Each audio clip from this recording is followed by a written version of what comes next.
اعوذ باللہ من الشیطان الرجیم، بسم اللہ الرحمن الرحیم۔ السلام علیکم پیارے بہن بھائیوں، گولڈن لائنز میں آپ کو خوش آمدید کہتا ہوں۔ اللہ پاک سے دعا ہے آپ کو صحت، تندرستی اور عافیت کے سائے میں رکھے۔ پیارے دوستو، نبی کریم صلی اللہ علیہ وآلہ وسلم چار چیزوں سے اللہ تعالیٰ کی پناہ مانگتے تھے۔ حضرت ابو ہریرہ رضی اللہ تعالیٰ عنہ سے روایت ہے کہ رسول کریم صلی اللہ علیہ وآلہ وسلم چار چیزوں سے اللہ تعالیٰ کی پناہ مانگا کرتے تھے۔ حدیث میں بتائی گئی چار چیزوں کے مفہوم کو سمجھ کر ذرا غور کریں کہ ان سے پناہ مانگ کر ہمیں کیا فائدہ پہنچے گا، اور جب فائدہ معلوم ہو گیا تو انشاءاللہ عمل کی توفیق بھی ملے گی۔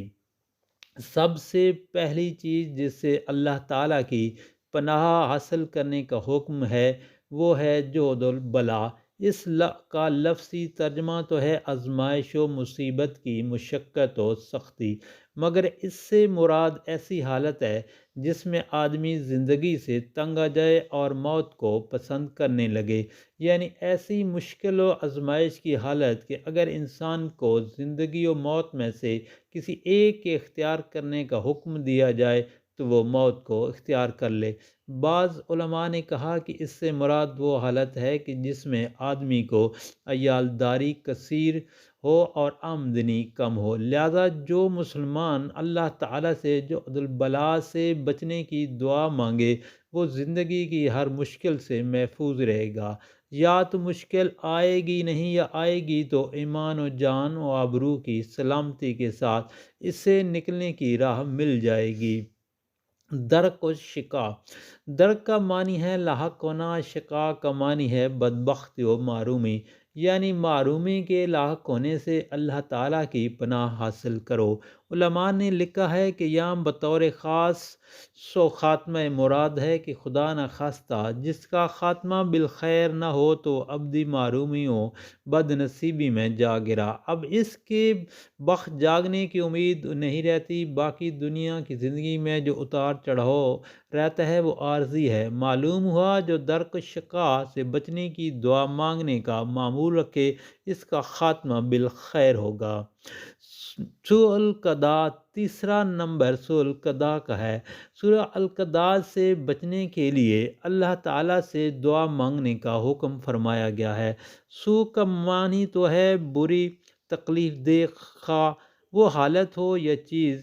قضاء اصل میں اللہ تعالیٰ کے اس ازلی فیصلہ کو کہا جاتا ہے جو اس نے امور کلیہ سے متعلق اجمالاً نازل کر دیا ہے، اور اس کے ساتھ ایک لفظ ہوتا ہے قدر۔ اللہ تعالیٰ نے کلیات کے لیے اجمالی فیصلے ازل میں فرما دیے ہیں، ان میں سے ہر ایک کی جزائز کے اپنے وقت پر واقع ہونے کا نام ہے۔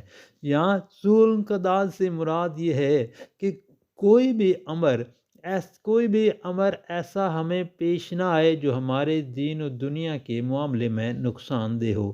نمبر 4، شماعت الادا، دشمنوں کی خوشی یا دنیا کی زندگی میں بہت بڑی تکلیف دہ صورتحال ہوتی ہے کہ آدمی کو کوئی ایسی صورت پیش آئے جس سے اس کے دشمن خوش ہو جائیں۔ شیخ سعدی رحمۃ اللہ علیہ نے لکھا ہے کہ ایک تاجر کو تجارت میں نقصان ہو گیا تو اس نے رات کو اپنے بیٹے کو نصیحت کی کہ بیٹا ہمارے اس نقصان کا کسی کو بتانا نہیں ہے۔ بیٹے نے کہا ابا جان اس پابندی کی وجہ کیا ہے؟ کہا بیٹا یہ اس لیے تاکہ ہماری مصیبت دو گنا نہ ہو جائے۔ مال کا نقصان ایک دکھ ہے، اور اگر اس کی خبر دشمنوں تک پہنچ گئی تو وہ خوش ہوں گے، اور یہ ہمارے لیے دوسری مصیبت ہوگی۔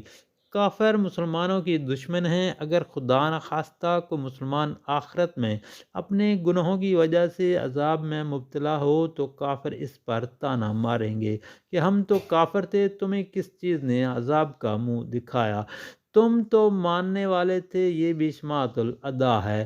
اللہ تعالیٰ سے دعا ہے ان سب چیزوں سے مسلمانوں کو بچائے، اور آپ سے گزارش ہے کہ اس ویڈیو کو آگے دوستوں، گھر والوں اور سوشل میڈیا پر لازمی شیئر کریں تاکہ ان چار چیزوں سے آپ پناہ مانگیں، اللہ پاک سب کا بھلا فرمائے، آمین یا رب العالمین۔